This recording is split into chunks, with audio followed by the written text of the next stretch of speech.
Terima kasih telah menonton video ini. Film ini akan mengisahkan tentang 4 mahasiswa KKN yang terlibat dalam hilangnya Sulastri, seorang penari ronggeng terkemuka di Desa Mangunsari. Sulastri dikenal sebagai penari ronggeng terbaik di desanya, diutus untuk menghibur para tamu, termasuk mahasiswa KKN, dengan tarian tradisionalnya.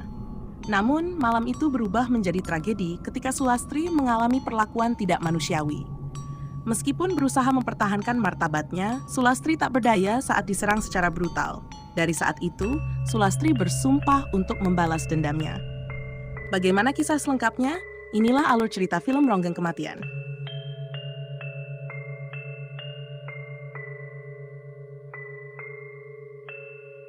Di awal film, kita disajikan dengan adegan Sulastri sedang menari untuk 4 mahasiswa, yaitu Adit, Yudi, Ricky, dan Aksan yang sedang melakukan KKN di desa tersebut. Di luar, pacar Sulastri, Imam, juga turut menyaksikan, namun tiba-tiba ia diserang dari belakang dan tak sadarkan diri untuk beberapa waktu. Setelah kejadian itu, kita bertemu dengan Hadi dan Laras. Hadi mengajak Laras untuk bergabung dengannya bekerja di desa karena Laras baru saja lulus dari SMK. Mereka berdua sedang menjalin hubungan, dan Hadi memberikan jam tangan sebagai hadiah kepada Laras, sementara Laras memberikan ciuman sebagai balasannya, membuat Hadi semakin mencintainya. Laras kemudian pulang sendirian, tetapi tergelincir oleh sesuatu. Penasaran, Laras mencoba mencabutnya, dan menemukan sebuah tali yang mengarah pada sebuah kotak berisi selendang merah dan pemutar kaset. Tanpa pikir panjang, Laras membawa barang-barang itu pulang. Malam harinya, Laras mencoba memutar kaset tersebut, tetapi kasetnya macet dan tidak mau berputar. Kemudian, ibunya menyuruh Laras untuk makan. Ibunya terlihat sedang sakit dan meminta Laras untuk menjadi penari ronggeng. Dahulu, Laras bercita-cita menjadi penari ronggeng setelah sering melihat Sulastri menari. Namun, hingga kini Laras masih belum terampil menari dan bahkan sudah lupa gerakan-gerakannya.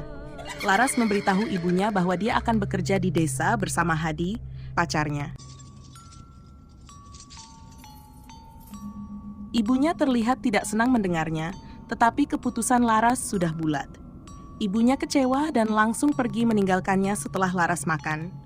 Setelah makan, Laras teringat bahwa jam tangannya terlepas saat dia jatuh di hutan. Dia pun pergi kembali ke hutan untuk mengambil jam tangan yang diberikan oleh Hadi. Lalu, setelah itu dia pun pulang ke rumah. Kemudian, pada malam harinya, ibunya terbangun karena mendengar suara gemelan dari kamar Laras. Dia merasa aneh, karena sebelumnya Laras tidak tertarik menjadi penari ronggeng, tapi sekarang terlihat sedang berlatih. Dengan rasa penasaran, ibunya berjalan perlahan-lahan untuk melihat Laras. Ketika pintunya dibuka, ibunya kaget melihat Laras menari ronggeng dengan sangat baik menggunakan selendang merah yang ditemuinya di hutan. Namun, tiba-tiba Laras pingsan tak sadarkan diri.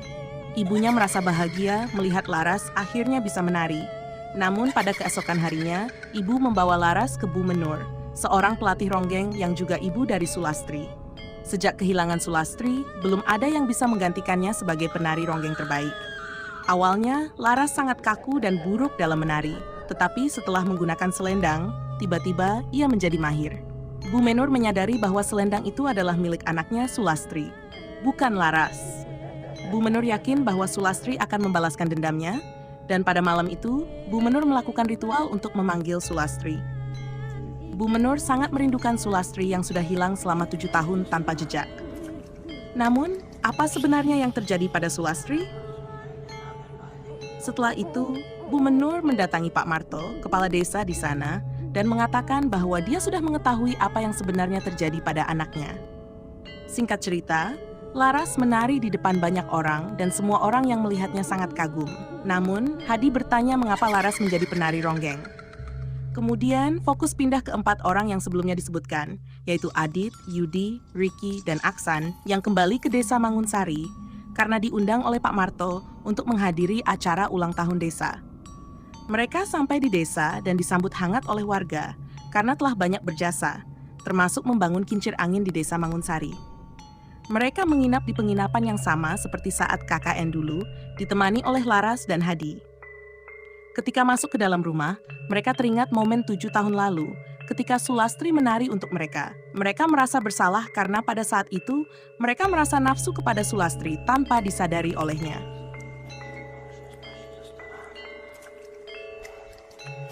Pagi hari itu, Adit dan Yudi melihat banyak darah dan mengikuti jejaknya hingga menemukan Aksan dan Ricky yang panik. Di sana, mereka menemukan jasad Sulastri dan imam pacarnya. Tidak ada yang mengaku sebagai pembunuh, jadi mereka berempat memutuskan untuk menyembunyikan kejadian itu agar tidak menjadi tersangka pembunuhan. Di tempat lain, Laras dan Hadi menyajikan makanan untuk para tamu. Aksan pergi ke kamar mandi terlebih dahulu, tetapi dia menemukan sebuah bros di bak mandi.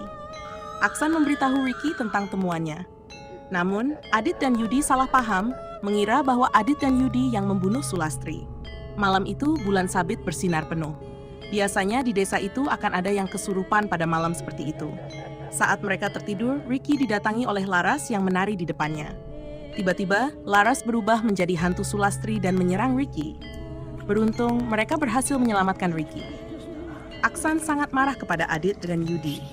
Dia menunjukkan bros yang ditemuinya di kamar mandi, yakin bahwa Adit dan Yudi adalah pembunuhnya. Adit tidak terima dan mereka bertiga terlibat dalam adu pukul dan lempar piring. Yudi akhirnya berhasil menenangkan situasi dan mereka memutuskan untuk pulang keesokan siang.